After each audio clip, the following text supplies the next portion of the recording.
What came first, the music or the misery? People worry about kids playing with guns or watching violent videos, that some sort of culture of violence will take them over. Nobody worries about kids listening to thousands, literally thousands of songs about heartbreak, rejection, pain, misery, and loss. Did I listen to pop music because I was miserable? Or was I miserable because I listened to pop music? Well, that was an interesting quote from Mr. John Cusack in the movie High Fidelity. You're listening to Verbally Naked. I'm Angel Davis. I'm Peter Hermes. And this is a podcast devoted to the enhancement of relationships, hopefully. I mean, that's our goal. Mm-hmm. So what do you think of that quote? I think it's interesting. I remember when that movie came out. It's full of gems, and that one is, that one starts the movie. I like it. Yeah, it's a good way to start the movie, but it's got a point. This season of Verbally Naked, we're talking about kind of looking at the media that we ingest. Yeah, and how that influences. And how it influences our relationships and our views on... Or at least the views of love relationships, right. And things of that nature. And his point is, we protect our children and ourselves from things like gun violence and things of that nature, but nobody bats an eye about the lyrics of the music that we listen to, which is full of what he says is heartbreak and pain, misery, and loss. Thousands upon thousands of songs that deal with, both the goods and the bads of being in love, losing love. Right. So I think that's kind of our topic today. Yeah. I mean, he talked about, pop music basically, miserable, or you're miserable because you listen to pop music. It was an interesting, it's a really great quote, but yeah, we wanted to take the time this time to look at music. Specifically popular music that is on, I guess, would be like top 40 type radio. Yeah. And this is like if you're in the car and you flip on the radio. Yeah, you flip on the radio. These are the songs that they play ad nauseum, that everybody's familiar with. Your Katy Perry's and your Bruno Mars's and all those guys. Right. I mean, yeah, and I realize that if you're in our age bracket, which is adults. I'm 41. What are you embarrassed of? I'm not. I'm 39. So when you're, obviously, pop music is not necessarily geared towards our generation. It is geared towards 20s. You say tweens. I say teens. Well, tweens or teens. For sure. Sorry, but whoever's gonna spend the money is what it's geared towards. And it is, but I feel like as an adult, generally, if you're just listening to the radio, that's the majority of what we hear. It's the majority of what's on the award shows. So, if you're an award show watcher when it comes to music, obviously if you're somebody that listens to classical or NPR or something very, very specific, then, this doesn't appeal to you. But most people just, they listen to music on the radio. Can I just do a little bit of some housekeeping? Please. So last time, we've been away. Yes, we took a month off. Yeah, we had some things going on. We still do, but we decided to push to do this one. Yeah, but we talked about the fact that we wanted to address the show This Is Us. I think we actually mentioned that in our last podcast. That will be next. And yes, that is still coming. We are. I know the season is over, but we are still diving into it and talking about it. So we will get to that, But going back to the music and how particularly I feel like pop influences or wants to influence relationships and how we look at it. Because the majority of the songs are about love, loss. That goes across the board, I would say. Sex, for money. All music genres other than, even classical. Love is a big one. I mean, I totally agree with you there. But I think with pop, it's more than that. It's lust, it's sex, it's money. Money is really a big one. I mean, and what do I mean by posturing? Well, yeah, what I mean by that is just, it goes well beyond let's go to dinner and a movie. Oh yeah, it's no. I'm gonna take you Let's on my get a limo copter and and yeah, drink some like let's drink some champagne. champagne, right? Strawberry champagne. Unrealistic, unattainable. Yeah. Views of what a relationship and I would And maybe I would argue realistic- to say what a terrible relationship actually looks like. Well, no. How can you argue that? I mean, if you have that life, which I mean, obviously, if you're a pop star, you're probably living that life. Right. But for the masses, that is an unrealistic approach, obviously, to what you're looking at. So, let's take Bruno Mars. You mentioned him. Sure. Very popular. He is. Bruno's a really interesting cat. He runs the gamut too. He's got, I think I would say more of his songs are about being and falling in love, but he does have those songs of loss, or he's at least got the one which is I'll buy flowers for you. I hope he buys you flowers. Oh yeah. Which is basically I didn't do all the things I should have done, and then you left me for another guy, and I hope he's better for you. Yes. And if you've seen the music video, it's ridiculous. At the end of it, he basically commits suicide. Oh.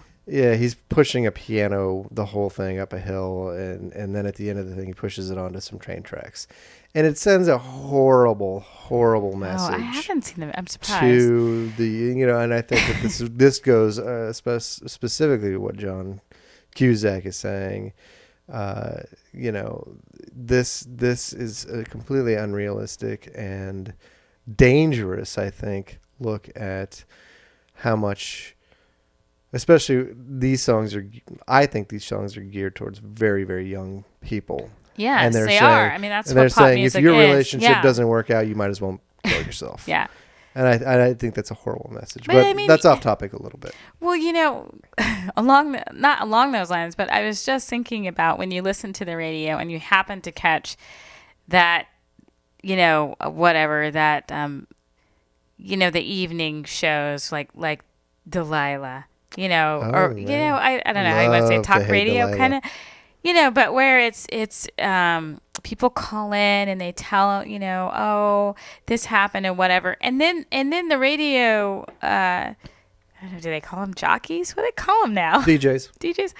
So they pick the song for you. I'm going to pick the miserable song to go with your miserable story. Well, Delilah always picks Wind Beneath My Wings. She does not. Almost always. But I know what you're saying. She's you miss your man, right. and he's away, right. and here's some sappy piece of crap love song to get you through the night. But it doesn't. That's the thing. Yeah. Like, your husband's in Iraq. It's horribly hollow. Let me play this song that's about how separated and far apart we really are. It's just tragic. Right. Tragic. And that goes to wait, am I miserable? Or am I miserable because of the music? Right. So Bruno to me is interesting because he has a lot of, his last album is very kind of much a throwback to sort of the Prince and the time, what I consider Prince of the time. Current album, yeah. Okay. But he has a lot of songs that kind of run the game. There's that wedding song that I thought was... Let's do something stupid and get married? That song? That I thought it was, at first it's like, oh, it's cute and charming. And then you're really listening to it and you're like, so it's just dumb to do that? Like it's... Yeah, well... we got... It literally says... We don't have anything better to do. Yeah. So let's do something stupid, like get married. Which is, I mean, again, I understand. Not every song is meant to be some biopic, whatever. No. But I mean, it's entertainment. At the end of the day, it's entertainment. And Bruno Mars is a master entertainer. He really is. He's even very good at what he does. Even his songs about loss and all of those are chart toppers that you can hum along to, and that's. For these guys, the ultimate goal is I need to sell records and all of that stuff. But then you have to dig a little deeper into the onion. Yes. I mean, he had, the song about you're beautiful just the way you are. I remember thinking. But then he had I want to be a billionaire so freaking bad. So, you know what I mean? Exactly. It was like, okay. And how realistic, Yeah, or you go from that to the like his current. And I forgive me, I can't think of how this song goes. I just know that he talks about let's jump in the caddy, let's go wherever you want to go. Strawberry champagne, and it's like but to his credit, his lifestyle has changed quite a bit since he first started. I'm sure, but. Get the stretch, Julio. Get the stretch. Isn't that from one of his songs? Yes. Let's just hang out in our limousine all day long. Yeah, I mean, and it's just, I'm just not sure of what signals that's sending. And then you have, I don't know if this is a good way to say the opposite, or not the opposite, but the female counterpart of him, which would be like Taylor Swift. And maybe she's not the counterpart, but for me, I believe personally, I think Taylor Swift serves a purpose and has her audience. All of them serve their purpose and have their audience. I'm not trying to sway you on whether or not this is good music. It's just I don't think that it's good music. I'll be the first to say I'm not trying to sway anybody. I think Taylor, the message of most of Taylor Swift's songs, I could do with that. I think that it's a bad message. Certainly, but it's a message for young people. Don't take life too seriously, and that's a good message. Yeah, to a certain degree. But she's all about having fun, and in her personal life as well as her music, it's all about loving them and leaving them. I think there is some she's flippancy. Constantly dating somebody new, and her music kind of deals with that. Yeah, I think her flippancy about relationships and sort of getting in and out of them is a little bit, airy, if you will. I don't know exactly what that's saying, but it doesn't show stability in a good light for sure. It is kind of just a sort of it is. Let's have a good time. And Bruno is the same kind of way. Let's have a good time. Let's get into the limousine and have some champagne. And I think a lot of them are. I mean, that's the thing with when I talked about the sex and the money, because it's all about just like how it's hooking up. It's I've got what you want, or you've got what I want. I'm gonna take what I want. Mm-hmm. In some cases, let me throw a bunch of money at you. Right. And then. Maybe it works, maybe it doesn't. In most cases, I would say the song indicates it doesn't. But for these two examples, I don't think they're setting them up to be like, we're going to end up actually getting married and staying. Bruno clearly thinks that's a stupid idea. Yeah, exactly. and I would say the same for Taylor Swift songs. Okay, but you've got. I mean, not all of them have a negative attitude, obviously, right? Like Meghan Trainor. Yeah, we're starting. She's an interesting. We're starting to Meghan Trainor is an interesting. Her songs are all about empowerment. Well, I can't say I've heard like a whole album of hers, but a lot of the songs ones I've heard, you're right, that are popular on the radio certainly seem to give an attitude of being okay with who you are. Let's break down the stereotypes. Be yourself. Don't worry about what other people think. Right. All about that bass, which is. It's a song about be a strong, because she's as far as society is concerned, she's a bigger she's girl. Curvy. She's curvy. I guess is the word for it now. And she's like, I'm cool with that. If you got a problem with that, whatever. I'm all about that bass.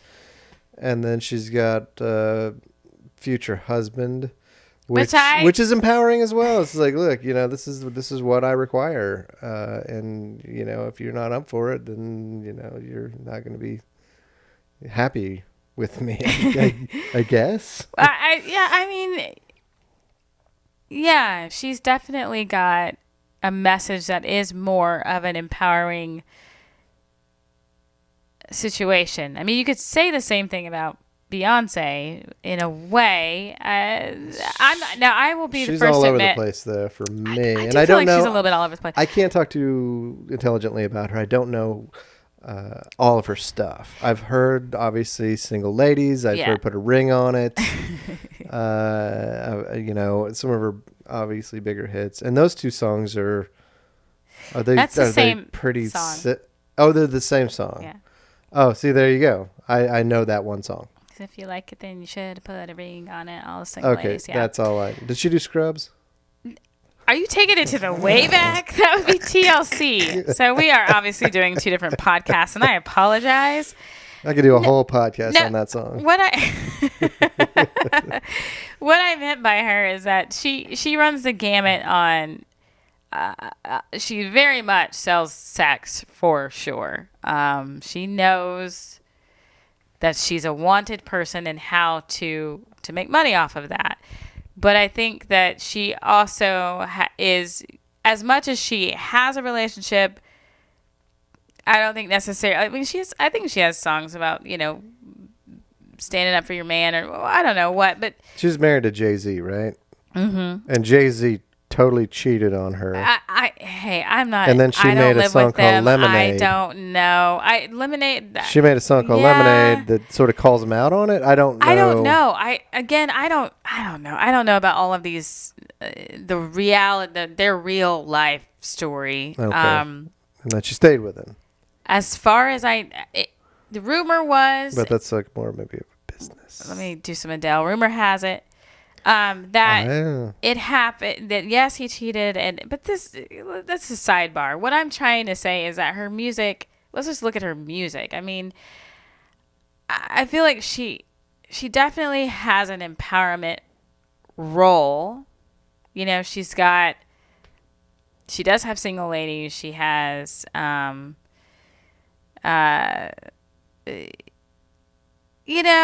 even the song, I don't know, when she's to the left, everything you own is in a box to the left, right? She's done with her man. Mm-hmm. Get out. I can do better than you. I can have another man here in a minute, mm-hmm. Right?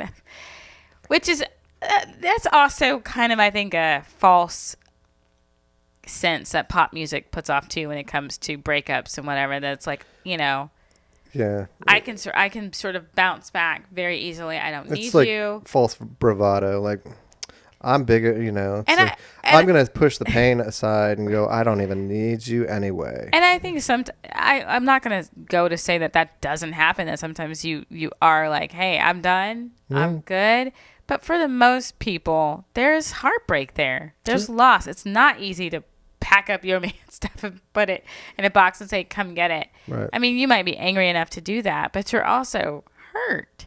You know who was really good at writing about loss? Adele. Now, so like, yeah, we've sort of started with like the Brunos and the what's her name? Taylor's.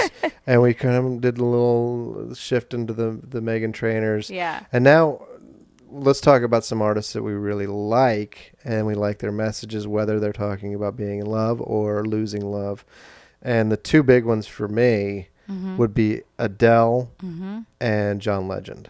The Legend. John Legend is, we could do an entire podcast just on that guy. He's good at creating. Yeah, let's talk about those two. So Adele, I give you Adele. Adele to me, like, and some people would probably find her very depressing and whatever, but I kind of like how she talks about her loss, because I feel like, I feel like as she matures through her loss, it shows up in her music. And what I mean by that is, you mentioned earlier to me, what was the song that you mentioned? I would wish nothing but the best for you. Someone like you. Someone like you. Yeah. Yeah. Don't worry about me. I'll find somebody else. Just like, it's a weird message also. I remember when it came out. Yeah, you kind of had a problem with that song. Just a tiny, just from the lyrics is like, don't worry, I'll find somebody else, but they'll be just like you. I'm looking for somebody to replace you. And that's kind of how it sounds. Like, I wish nothing but the best for you. Don't worry about me. And then I think like the subtext is, feel really bad because you totally broke my heart. And, is that the subtext? That's what it sounds like to me. Did you hang out with her? Did you have coffee? Is that what she told you? Art is in the eye of the beholder. And so I feel like the song is really kind of a little bit of a, you effed me over, and I want you to know you effed me over. And the words that I'm going to say are, I really wish the best for you, but I really don't mean it. See, I don't get that. That's just me, but I think she does. I think it is, I wish the best for you. Okay. Okay. I don't know. That's what, I mean, when I look at her song, even now, her album, but her song, Send My Love. Send my love to that's your a good one. right like to your new lover. Treat her better than you treated me. Like that. Just that little saying is enough for me to be like, I love that. Like, hey, Mm-hmm. I got it. You got someone else, but I hope you treat her better than you treated me. And by the way, let's get beyond this. Let's move on.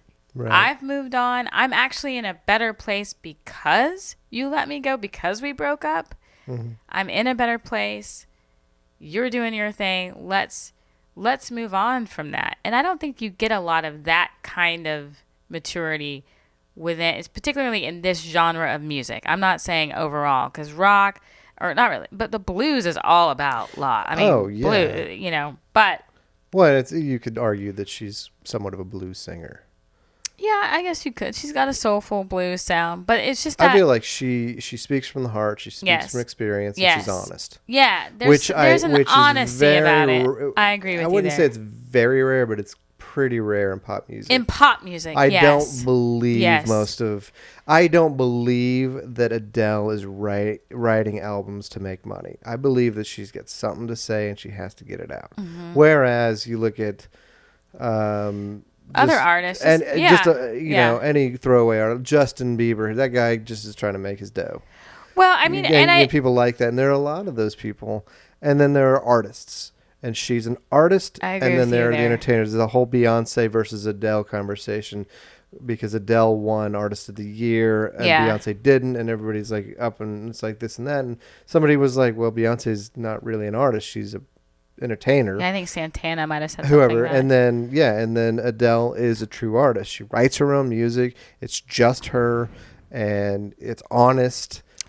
And then there's no flair and flash and any of that stuff. I mean, I get. She doesn't dance in her videos. You don't really want to see her dancing. You want to see her just stand there and sing.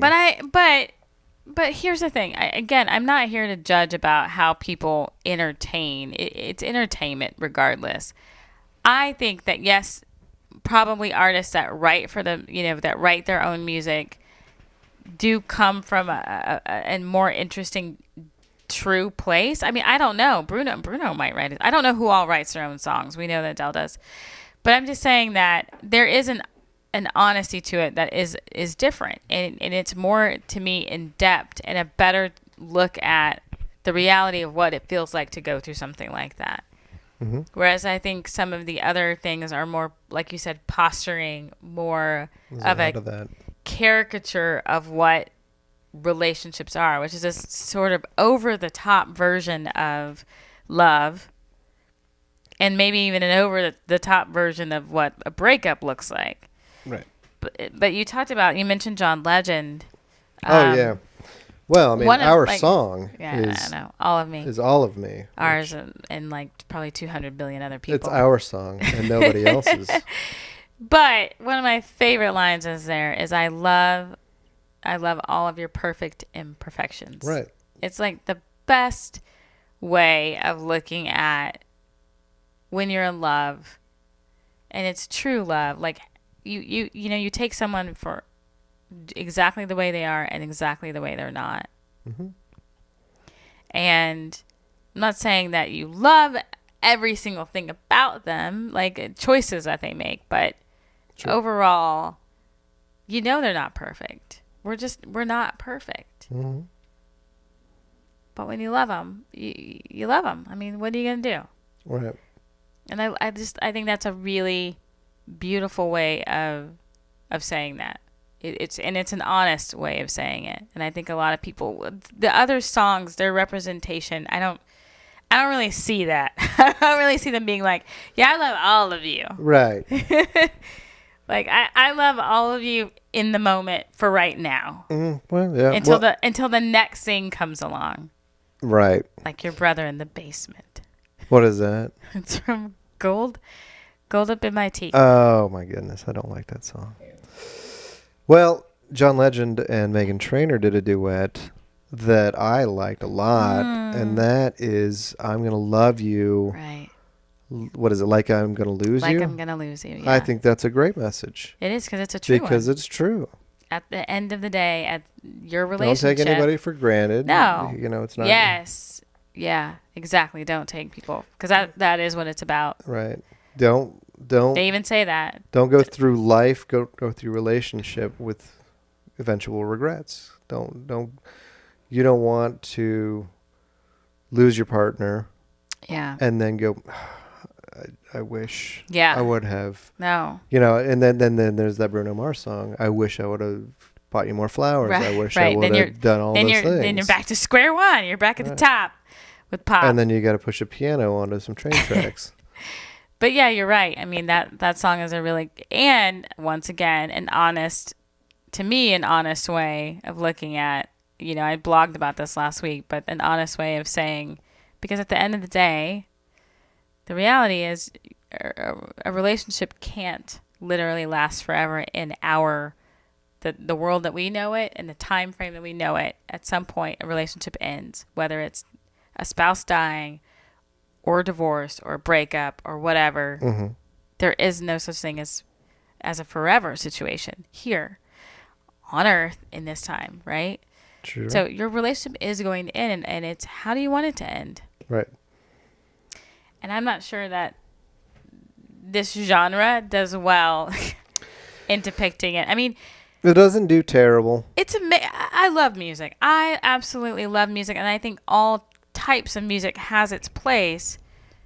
But I feel like the messages, paying attention to what they're saying in music and taking it for that. And the reason why I think our age range tends to be a little like, oh, it's pop music, is because we've had more experience of going, it just isn't.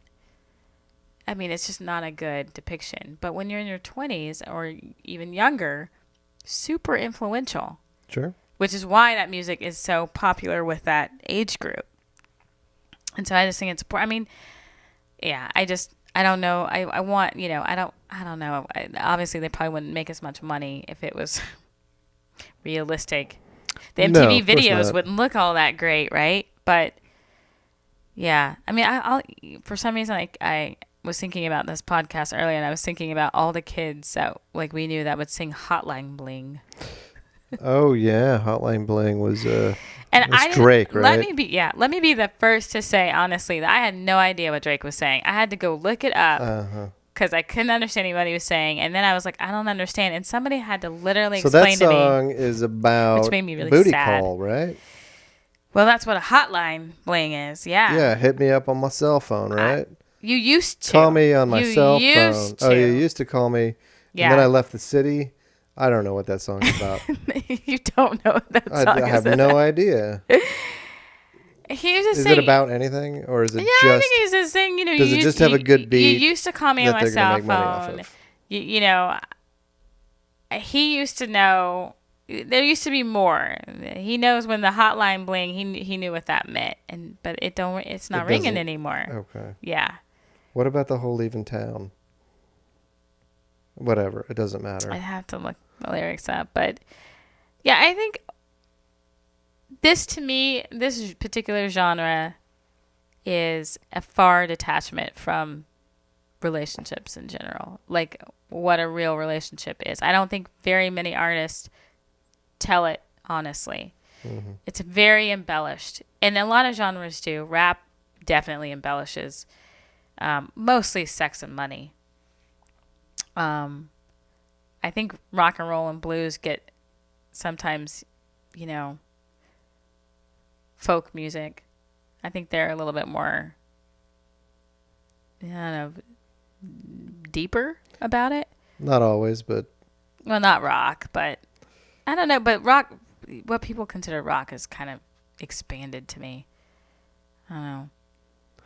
Well, I think the question is, am I miserable because I listen to the music, or do I listen to the music because I'm miserable? Right. That is the question. Did we answer it? Oh, absolutely not. Nobody, you can't answer that question. But I think it's important that we had talked a little bit about, a lot of people just tune out. There's another great line from High Fidelity that I really like, and I get a lot of shit from people when I say this, but like sometimes I want some music that I can ignore. I want something there, but I don't really want to pay too much attention to it. And see, there you go. I'm getting a lot of shit from that. But I think that speaks to a lot of people don't listen to the lyrics, but they still get into your head. Of course they do. So I'm a lyrics girl. Yeah, maybe what we're saying is I pay attention to what. Yeah, pay attention. Pay attention to the media that you're consuming. Yeah. And make sure know that if you're consuming media, just the word media, it is going to be an unrealistic in some way. And don't subscribe and don't fall for the stereotypes. No, we're not. And don't get me wrong, music is entertainment. I'm not, suggesting that everybody out there in the world is really listening to this music and going, well, my relationship isn't like this. I want my relationship. Why are you not taking me in a limo and drinking strawberry champagne? But I do think that, be careful on what you think a relationship should look like. Right. Based on what your ears listen to quite often. I think that's what it boils down to. If you're, listen to it for fun, I get it. And the ones that are deeper, I think, those are the ones that you should tune into. Maybe Peter. What? That just get turned on me. You've been listening to Verbally Naked. We were talking about music today. Which is one of my favorites. I love music. We talked about pop music. We may talk about music again this season. We're not sure. It might. Especially if there's a particular song that comes out or particular, We're going to do a whole podcast on Michael Jackson. No, I don't think we are. Madonna? I love Madonna. Madonna. Prince? We could do one on Prince. We could do one on Prince. There's an interesting. No, go ahead. Next week. Next time we're. Next 2 weeks. Pretty sure we're going to be doing a podcast. We're going to talk about This Is Us. What a really interesting show. Is that NBC? What surprises me, we're not going to talk about it right now, but what surprises me is that it's a network. A network show.